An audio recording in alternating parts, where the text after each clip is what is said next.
रिमझिम पानी गिरे, महके धरती के प्यार, सावन माँ बरसे फुहार, जागे मन के बहार, जागे मन के बहार।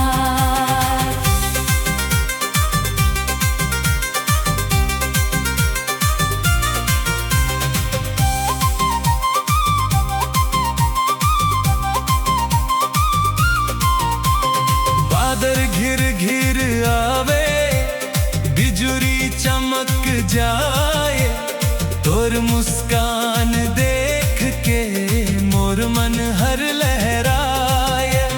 धान के खेत मुस्काए, गावे कोयल तान, तोर बिना सुनना लागे मोर पूरा जहान। सावन माँ बरसे फुहार, जागे मन के बहार, जागे मन के बहार।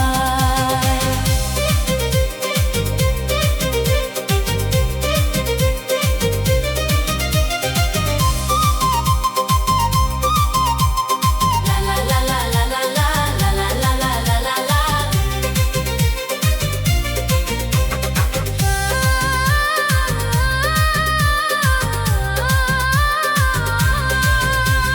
चूड़ी मोर छनके रे, भींजे मोर चुनरिया, तोर नाव ले ले गावे, मन के हर सरगमिया। महुआ के डारी डोले, बहे पुरवैया बयार, तोर संग बिताना चाहूं सावन के हर बार।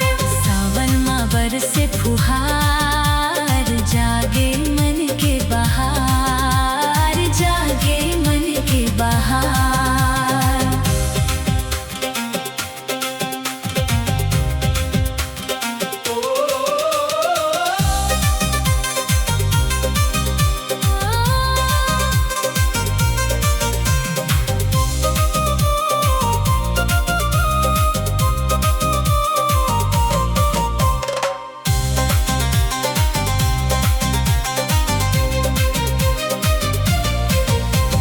चलना संगी संग संग भीजब बूंद माँ, हंसी खुशी के रंग भरब अपने जिंदगी माँ।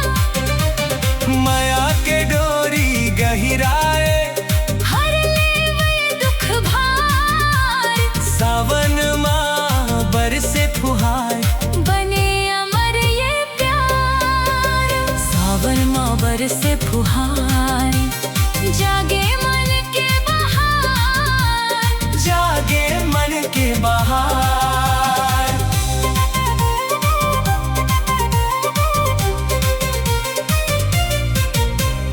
हरियर हरियर डार लगे, गम के फूल हजार, तोर माया के छाव माँ, मिल गए सुख अपार।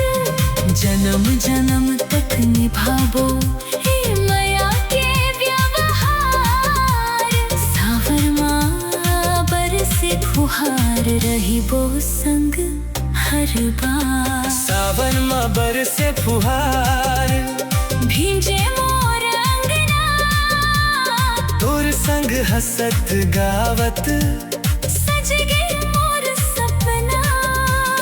रिमझिम पानी गिरे,